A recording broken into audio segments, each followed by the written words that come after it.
J'aimerais que tu nous présentes, toi, Back to the Future, en fait, que tu nous présentes la licence Retour vers le futur. Que tu nous fasses un L'histoire pitch, ou, un pitch à ta façon. Wow. Si tu devais raconter ça à un pote, pour lui donner envie. C'est le putain de film que j'aurais aimé écrire tellement il est incroyable.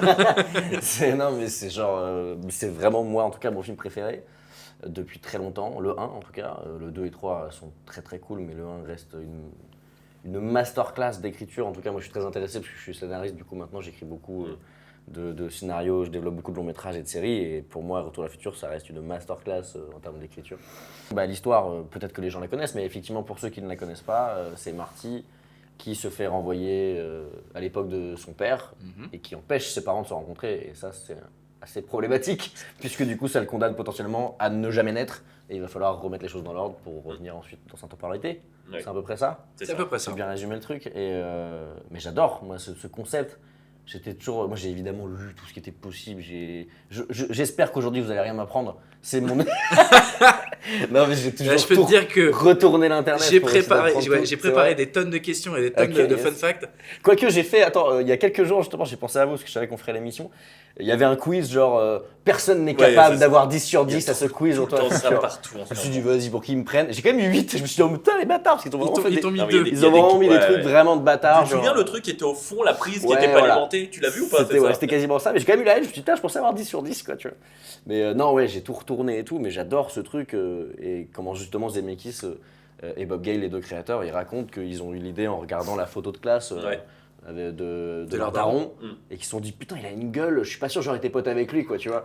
Et ce truc est vrai et je trouve ça trop intéressant, les thématiques qui sont autour de ce film là, même s'il y a quelques trucs, il y a 2-3 trucs que je le concède ont mal vieilli dans Retour vers le futur, même thématiquement, pas beaucoup. Il y a des films aujourd'hui des années 2000 qui ont mal vieilli Non mais bien sûr, et c'est vraiment moins, c'est la fin, tu vois, la fin de Retour vers le futur 1 et qui sont déjà vieux dès le début. La fin, tu vois, elle est un peu. On va peut-être pas spoiler, même si, bon, je pense que tout le monde l'a vu 15 000 fois sur TF1 à tous les Noëls. Mais d'ailleurs, toi, tu l'as découvert comment le film, le premier? C'est mon daron, totalement, qui faisait partie de ces gens, tu sais, qui enregistraient les films à la télé et qui achetaient les magazines de pochettes. Alors, pour les plus jeunes qui nous regardent, à l'époque, on enregistrait ça sur une VHS. Non mais c'était comme à la radio quoi, il fallait choper le truc à temps quoi, t'enregistrais, t'avais la pub et tout, ça c'était relou.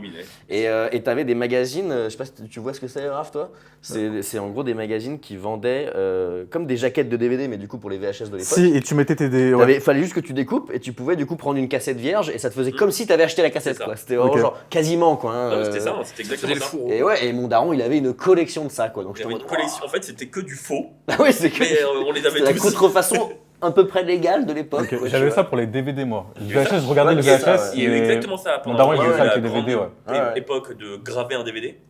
Parce que toi t'es complètement né à la mort de la VHS en fait. Après quand même chez mes grands-parents, 2000-2001. Chez mes grands-parents on regardait beaucoup les VHS, tout ce qui est Looney Tunes, tout ça. Ouais pareil chez les grands-parents. Et même Retour vers le futur je l'avais sur VHS Moi j'avais le 2 en cassette je crois.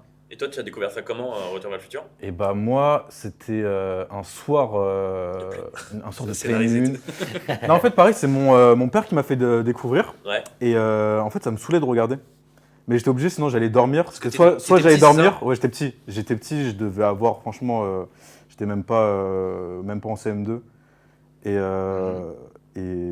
c'était. C'est un film qui parle malgré tout quand t'es un peu gamin, tu vois. Parce qu'il y a des trucs fun. Ouais. Mais en fait, c'était le début du 1, il passait à la télé. Et c'était soit je le regardais, soit j'allais dormir. J'ai pas du tout kiffé, mais je suis quand même... Pour ne pas dormir, tu t'es... Pour ne pas dormir, j'ai quand même regardé. Et après, le 2 est tout de suite mis au suivant à la télé. Et je sais pas, j'ai kiffé juste le délire de l'overboard. Du futur et tout. Ouais. Et quand t'es petit, c'est un truc qui te fait un peu rêver. Et après, au fil du temps, j'ai commencé à regarder, j'ai kiffé.